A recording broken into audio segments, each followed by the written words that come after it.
गिबियाव रादाब खौरांगिरि बिथांनिसिम साबायखर थाबाय। थांनाय 2 आगस्ट खालि चिरांदुवार 14 नम्बर समस्थियाव मेम्बारशिप ड्राइभनि इनचार्ज हिसाबै आंखौ फाथिनायलाय आङो सान्थिपुर ब्लक कमिटि इउपिपिएलनि जे मावख' बे मावख'आव प्राइमारि कमिटिफोरखौ लानानै आरो ब्लक कमिटिनि दैदेनगिरिफोरखौ लानानै मोनसे मेम्बारशिपनि मेल खुंनाय जादों।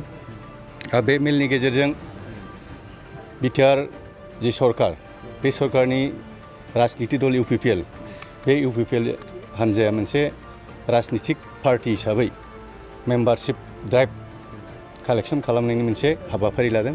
आरो बे हाबाफारिया समग्र बिटिआरनि मोनफ्रोमबो जिल्ला, मोनफ्रोमबो ब्लक कमिटि, मोनफ्रोमबो प्राइमारि कमिटियाव समानै जादों।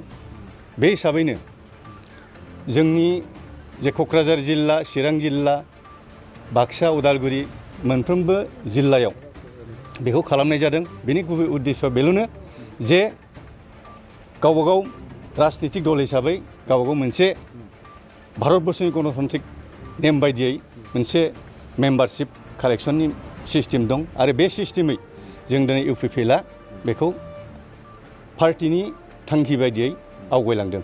भारतबर्षनि गणतान्त्रिक नेम बायदियै इलेक्शन कमिशननि बिथोन बायदियै भारतबर्षनि गुबुन गुबुन राजनितिक दला जेबायदि मेम्बारशिप कालेक्शन खालामो, थिग बे उसिलायै जोंबो मोनसे गणतान्त्रिक राजनितिक दल हिसाबै इउपिपिएल हान्जाया मेम्बारशिप ड्राइभ खालामनायनि जे हाबाफारि बेखौ जों दिनै लाबाय थादों। जे मेम्बारशिप ड्राइभ खालामनायनि जे हाबाफारि, बे हाबाफारिया ओरैबायदि नङा जे जोंनि इउपिपिएल हान्जानिफ्राय जेरैखि जाया बेखौ लाथारनांगौ, जों बेखौ बुंनो नागिराखै। जोंनि सिस्टेमा बेल'नो जे सेन्ट्रेल कमिटिनिफ्राय जाय बिथांमोना सेन्ट्रेल कमिटियाव बिबानगिरि हिसाबै दङ, बे बिबानगिरि बिथांमोना 501 थाखा हिसाबै मेम्बारशिप लानांगोन। आरो जिल्ला कमिटियाव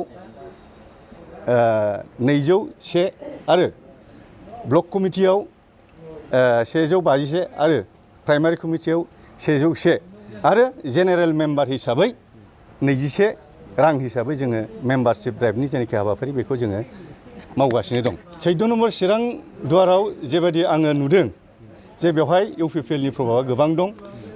थांनाय जेनाखि रुनिकाटा प्राइमारि कमिटि इउपिपिएलनि दैदेननायाव जेबादि रायजो राजाफोरनि मतामत बेखौ आङो गोहोमैनो नुदों।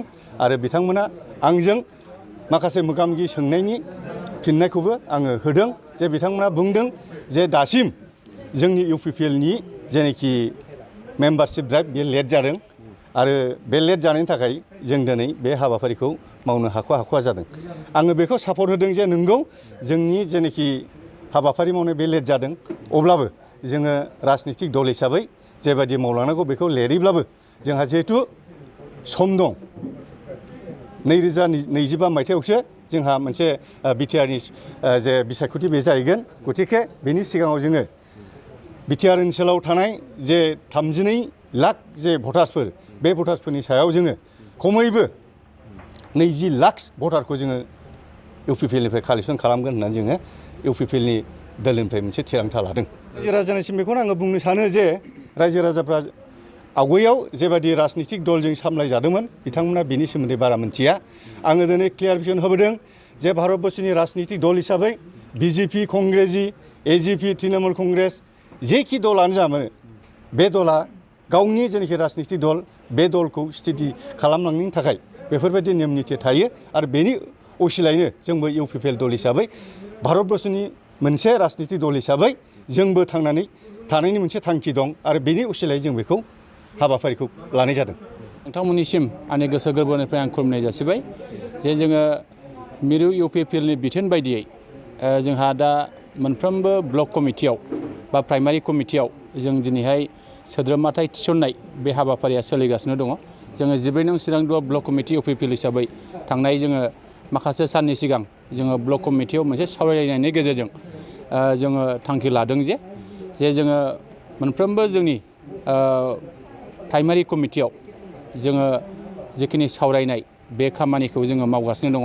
आरो जोङो जोंनि मिरु दोलोनिफ्राय जोंनिसिम जोंहा सासे भाई इनचार्ज महरै जोंनो हरदों सार जोंहा बिद्याधर ब्रह्म चौधुरी बिथांनि गेजेरजोंनो जोङो मोनफ्रोमबो प्राइमारियाव दिनैहाय बे मेम्बारशिप ड्राइभ खालामनाय जे हाबाफारि बे हाबाफारिखौ जोङो लागासिनो दङ।